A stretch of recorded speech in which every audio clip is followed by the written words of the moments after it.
Hey guys, how you doing? Good morning, good afternoon, good evening from wherever you're watching me from. You're welcome to this channel. Thank you for creating time to join me once again. I'm so glad to host you in this yet another new video that I bring to you. Welcome to my channel. My name is Flozie Wangui. Thank you for joining me today. I am so glad that you made it to this channel today. If you're new here, you're most welcome. Please consider subscribing and being part of this family. Subscribe. Thank you. Thank you so much. If you're a commoner here, I appreciate you so much. Thank you for always joining me. You're my real VIP and I love you. Thank you because we are growing. This family is growing and I'm so glad that you're one of them. So thank you for always coming back to view what I bring. I am certain this video is worth your time, okay?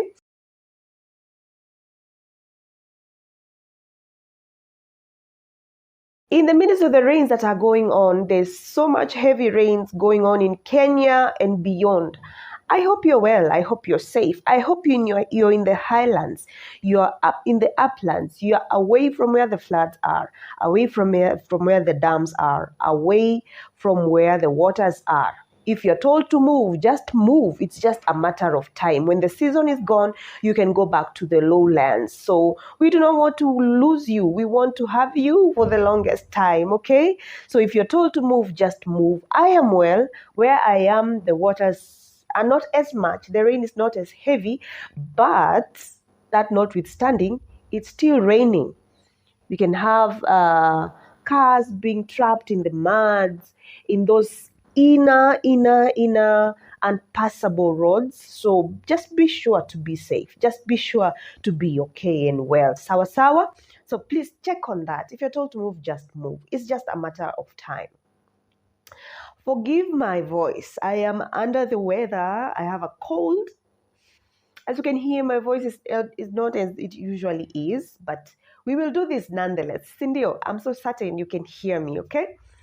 So, I have been home for my maternity leave, and the maternity leave is over. My boy is now 3 months and above, and it's time to go back to work. Time flies. Oh my goodness, time flies so fast.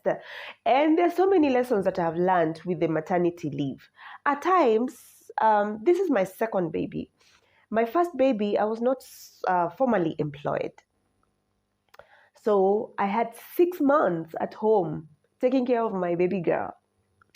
But for my boy, Jabali, I am working. So after the 3 months, you know how it is. After the 90 days, you have to go back to work. So it's time to go back to work. And there are so many lessons I have learned from my first maternity to this second maternity.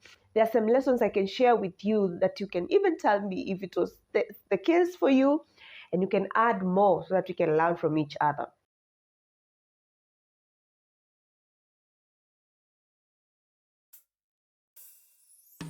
My first lesson is do not be afraid to ask for help. People are there. There are circles. There are people, by the way, there are some friends you realize, oh, these guys are close friends. And there are some friends you realize, oh, I'm not so close to them after all. So, whatever the case, do not be afraid to ask for help. You need the most kind of help you can get. If you have a house manager, well and good.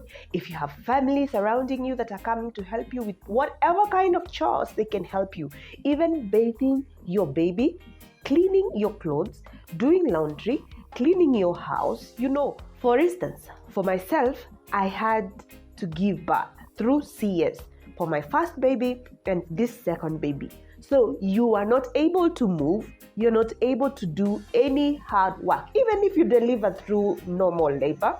So I am so privileged that I had family around me. I am so privileged that I had some assistance in the house. It is very important, especially for the first month. And now if you had CS, it's even more time. But either way, the first days after delivery, you need as much help as you can get.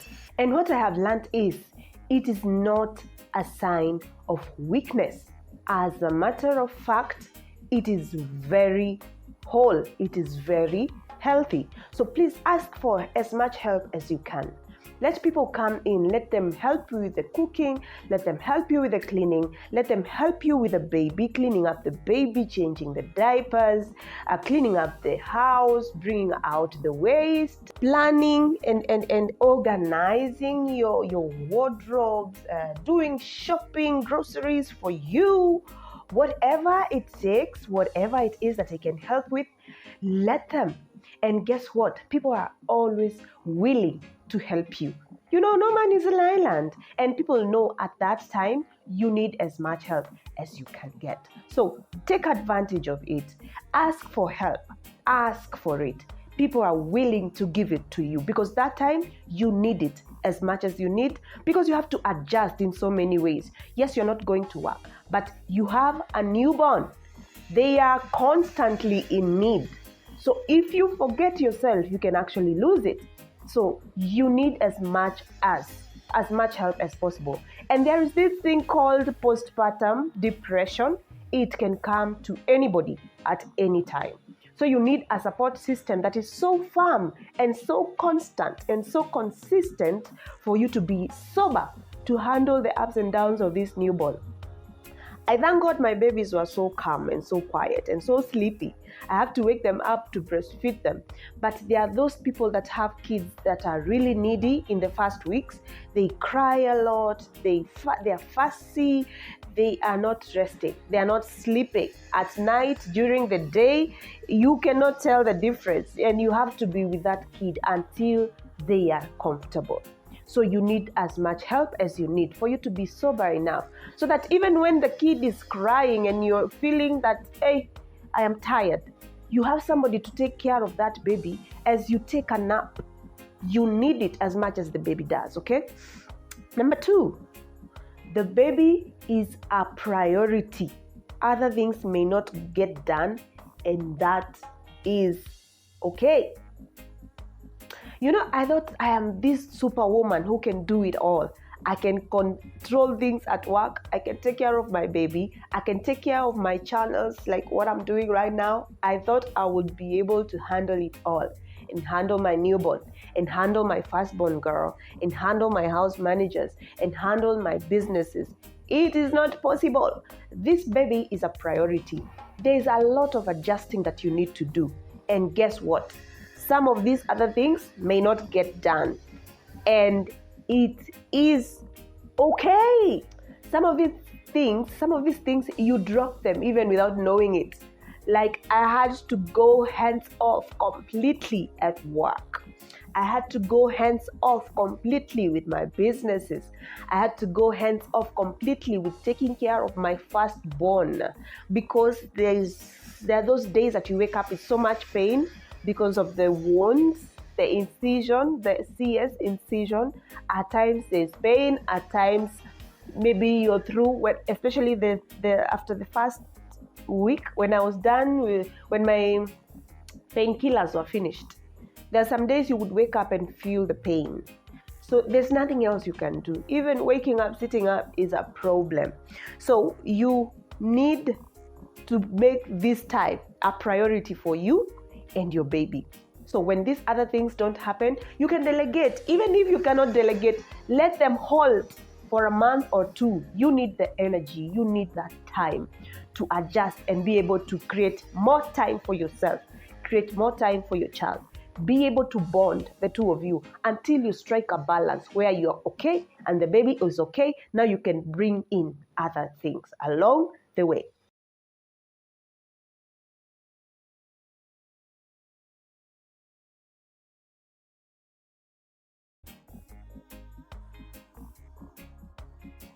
Something else I learned: you are not as important as you think you are. Neither are you as lesser as you think you are. You mean so much to some people, so they will follow up to the day you give birth, to the day you leave the hospital, to the day you get to your home. They will come to your home. They will be all over the place helping. And then there are those that you will be expecting them to do so, and they don't. So you're not as important to some people. Neither are you as lesser as you think you are to some people. That is the time God brings you angels in people that you thought like there are people like, I'm so surprised. There's some people that we are like, hi, even at work, hi. And then when it's this time that you really need people, they are the number ones. They are there, committed to help you. And then there are those that you are close. My friends, hi. And they are nowhere to be seen. They are nowhere to be seen. If they are praying for you, I don't know, but they don't speak it out. This is the time that you need to hear voices. You need to see people in person, visible, not phone calls, nothing like that. You want to see them in person. So you get to see different sides of people in these times. There's a video that I was watching and they were saying, learn to be the center of attention at times for you to define the kind of people that you walk around with. If you can be a priority to them, if they can think of you outside of thinking what they will get from you. There are people who are your friends because there's something they get from you. Yes. So please get to be the center of attention sometimes for you to know the kind of people that you walk with. Can they forgo their things to be there for you, to be there with you, to stand with you, to come see you, to come visit you, to come take care of things for your sake, to even send their money? There are people you will be there for them in all ways, but they can never be there for you. So at times it's good to be, I thank God that some of these situations come for us to be the center of attention, for us to know who is for me and who is not for me. So I got to know at this time who is for me and who is not. And it is fine. You do not take grudges at all. You just move forward and know how to define your relations moving forward and get to know who have I always been there for.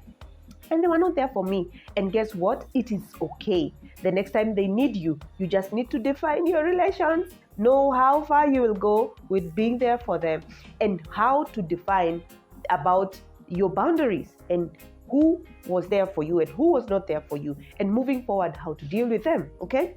Something else. You are stronger than you think. This child is in constant need. There is maternal grace to handle the pressure constantly. I was thinking, now that I'm about to go back to work, the 3 months that I have been and the 6 months that I took with my firstborn. And I thought, if these men can be told to do what we do, I'm certain they cannot. It requires grace and a lot of commitment to take care of a newborn. As much as these people will be coming in and out, helping here and there, at the end of the day, it is you. You're still the one in charge. You're still the one deciding this will be done, this will not be done, this will happen, this will not happen in my way, in somebody else's way. I'll take this advice, I'll not take this other advice. My baby needs to go for clinics, I'll have to go to this hospital, I'll go to this clinic, to this assignment, blood. All those decisions are yours.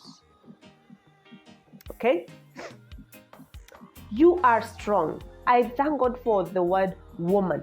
Women, we are strong. Women, we are firm. Women, we are courageous. Women, we stand tall. And this is a role that God gave us, and He gives us the grace to handle it to the very end. So we are blessed.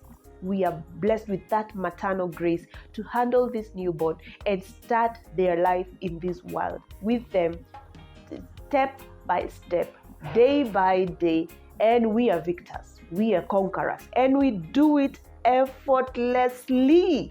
There can be struggles in one day, in 1 week, in 1 month, but nonetheless, we do it, and we do it well. Let me tell you, your child, your mother, right? If you're a parent, that child cannot come to my house and decide I am their parent. Whether I am full, whether I am whole, whether I am disabled, whatever my status is, whether I'm the president, whether I'm the poorest person, you are the parent to that child, and that child knows no other. So that is a blessing. That's why I call it maternal grace.